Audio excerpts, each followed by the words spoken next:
Welcome back, viewers. Today we're diving headfirst into the world of Orange. Video is Orange approved. And just to clear up any confusion right off the bat, we're not discussing the latest zesty fruit trends, nor are we here to critique your mom's newly dyed fluorescent orange hair. As we navigate the twists and turns of Naho's attempt to rewrite destiny, we can't help but cringe, laugh, and maybe shed a tear or two. It's hilarious, inspirational, heartfelt, and at times it's infuriating enough to make you question the life choices that led you to watch it. So if you can power through the age of immaturity at its finest, you will love this anime. We begin our journey in the future. Well, it's actually the present, but let's not get bogged down by the technicalities. 5 friends reunite at the very spot where they buried their time capsule a decade ago. It's a chest of pictures and letters to their future selves. It's like finding your old mixtapes from high school, and the scene indicates the undeniable sense that something is missing from their group. Okay, time to turn back the clock and get the spotlight on Naho, our main character. Back in high school, she's casually minding her own business when, surprise, she finds a mysterious letter under her backpack. Where did it come from? Well, that's a mystery wrapped up for later. Now, imagine if you or I found a letter signed by our future selves. We'd be ripping it open faster than a kid on Christmas morning, right? But not Naho, oh no. Our virtuous and slightly mysterious protagonist decides to wait. Instead of diving straight into the letter, she waits until she gets to school. Finally, Naho unfolds the letter and bam! Turns out it's indeed a message from her future self, a whole decade ahead. It contains foreknowledge of events yet to unfold, and offers guidance on how to avoid the regrets her future self faced. One of those regrets involving a boy named Kakeru. The letter tells her about a new student named Kakeru, whose seat would be next to hers, which is then proven when this new boy announces his name and takes the seat next to her. The letter also very clearly warns against inviting him to hang out after school. So what does she and her friends do? They invite him to hang out after school because, you know, plot story.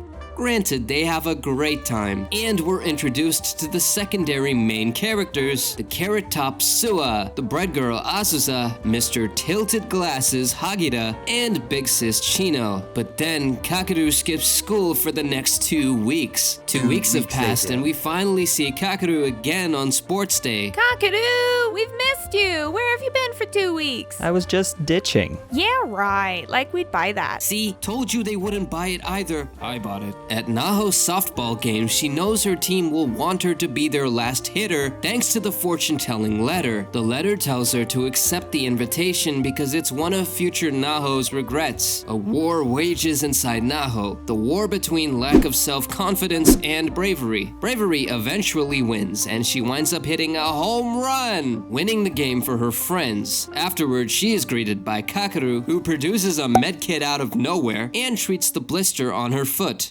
According to the letter, this is when she falls in love with Kakeru. It's love at first sight. Blister treatment. However, the letter also mentions that Kakeru is no longer with them 10 years in the future. This next part is one that'll make you want to pull your hair out. We find out that Kakeru's mom doesn't make him lunches, so the letter wants Naho to make his meals for him. Future Naho didn't do this, thus missing her chance to get closer to Kakeru. Naho struggles with this task. She winds up making the lunch, but can't seem to find the nerve to give it to him the next day. Chance after chance passes by, and by this time the viewer is ready to beat some self-confidence into her. It's when they're walking home together after school that she finally gives him the lunch, making Kakeru quite happy. They talk for a bit, and this is when we find out that Kakeru's mom tragically killed herself on the first day of school, thus uncovering the mystery as to why he skipped 2 weeks. Naho later reads the letter that Kakeru will die at age 17, which finally lights a fire under her butt to save Kakeru from his future demise. As the gang cozies up to the new kid, Naho unveils her hidden talents, transforming into the group's undercover mom, the MacGyver of unexpected life situations. She whips out a sewing kit like it's a magic wand and goes all mama bear, saving Sua's uniform button from a life of exile. Later, Kakeru takes center stage, making soccer look like a walk in the park. Please, please, please join the soccer team. You can't let those talents go to waste. You're joining, right? You're gonna join? Right, you have to.